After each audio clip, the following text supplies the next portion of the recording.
He developed the area, starting with the corner here at Lake Michigan Drive in Kinney. He owned a grocery store, general store, and home right here at this intersection in 1956, right where we're standing. We caught up with Mr. Stanton's granddaughter. She was in the basement of her grandfather's store just over here when that tornado hit and ripped apart all of their lives.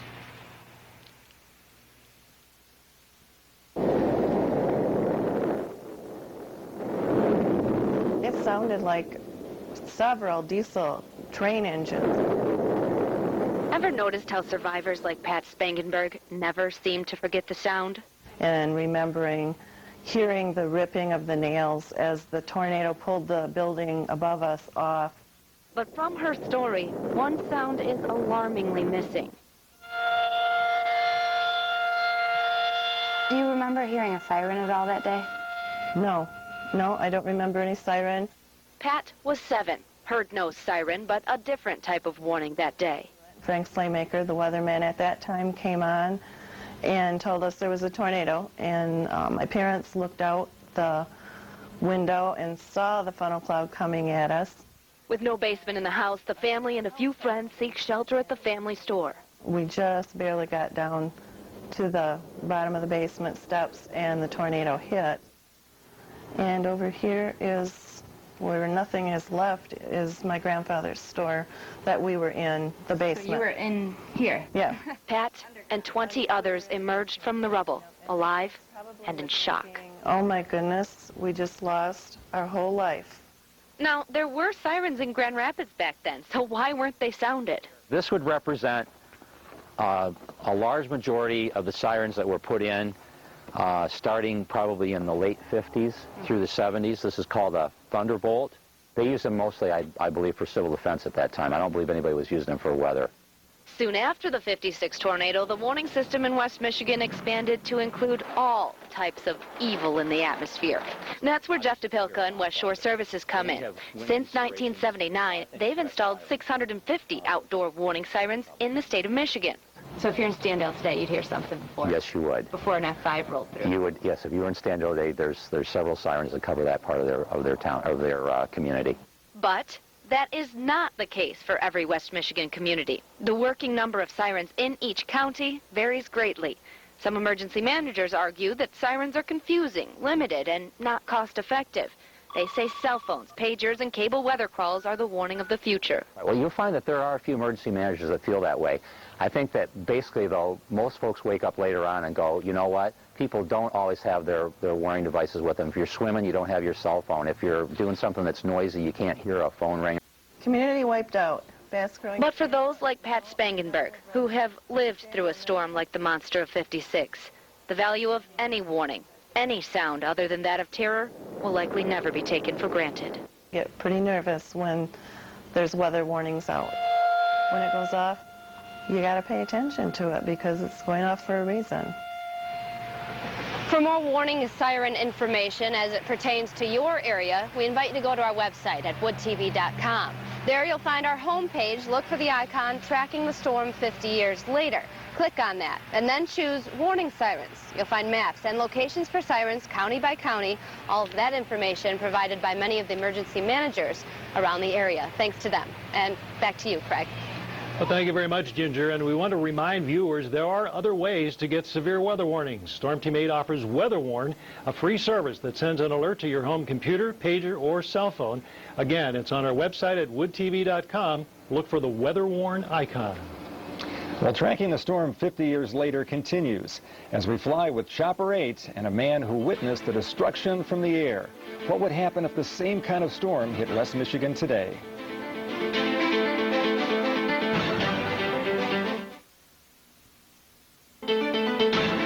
We've told you about two separate West Michigan tornadoes in 1956, the one in Saugatuck and the other referred to as the Hudsonville Standale tornado.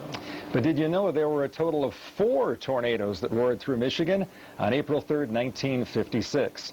Early in the day, a tornado was spotted near Manistee. That tornado killed 2 people as it swept past Thompsonville to just south of Traverse City. Then, around 7:30 p.m., an F3 tornado was sighted near Bangor in Van Buren County. It moved northeast through Allegan County into Kent County before lifting near Lowell. The F5 tornado that struck the district of Standale was still on the move, and if it veered south, it could have hit downtown Grand Rapids. But the tornado turned north, which is where we find Storm Team 8 meteorologist Matt Kirkwood live on Alpine Avenue near 4 Mile. Matt? 50 years ago, Craig, not that far behind me, a family of 6 anxiously watched the sky and listened to the radio to see if the F5 tornado was going to hit their neighborhood next. At the time of the tornado, this house was about half this wide, and it was L-shaped. Willie Postma survived the 56 tornado. We could easily see the thing coming across the river. You could see it, big black funnel cloud. So too former radio announcer Bruce Grant. 2 survivors they've never met, yet one credits the other with saving her life. The announcers on radio started saying, there's a storm coming tonight, there's a storm coming. Willie and her husband were worried. If the tornado was headed toward Walker, they needed time to get their 4 sons to safety. We were listening to Bruce Grant. By 7 p.m., with the tornado heading towards Grand Rapids, a young Bruce Grant was warning West Michigan not from the safety of the studio, but from the top of the tallest building in Grand Rapids. And I knew that people were being injured and dying. And I thought, well, what can you do? You try to maintain your calm and tell people what to do, and that's what I did. And all of a sudden, Bruce Grant said, it's turned, it's heading north. Everybody on the north side of Grand Rapids take immediate cover.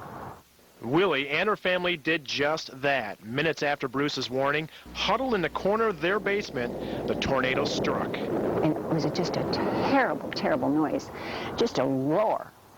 And it hit, and we were in daylight. There was nothing over our heads. We were right outdoors. And if Bruce Grant had left that speaker and hadn't kept announcing, we just wouldn't have taken cover like we did. I've waited 50 years to meet you.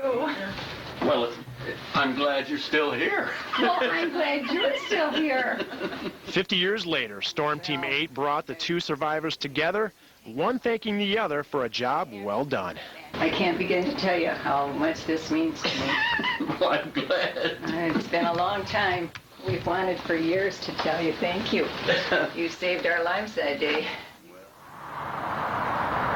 And interesting to note, the April 3rd, 1956 tornado was one of 2 F5 tornadoes to ever hit Michigan. The other one was a Flint Beecher tornado, and that was the last one to kill over 100 people. Craig? Well, thank you, Matt. And when the tornadoes here in West Michigan were all over, 17 people were dead and more than $1 million in damage was caused by West Michigan's only F5 tornado. But what would happen if the same kind of storm followed the same path today?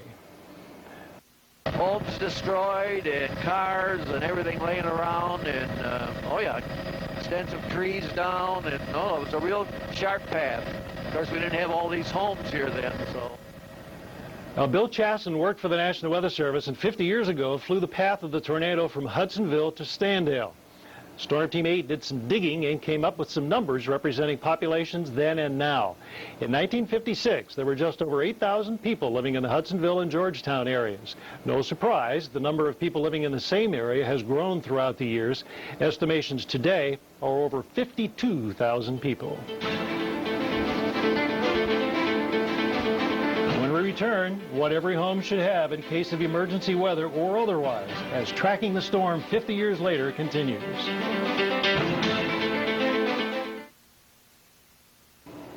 Well, what should you have on hand in case of an emergency? For that, we go back to Storm Team 8's Ginger Z.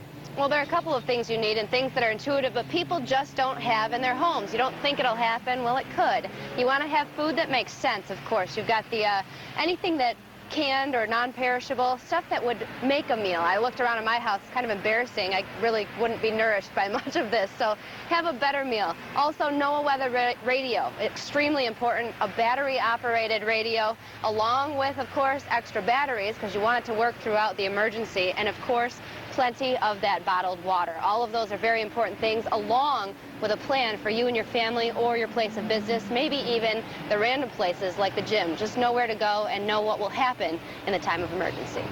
Well, thanks, Ginger.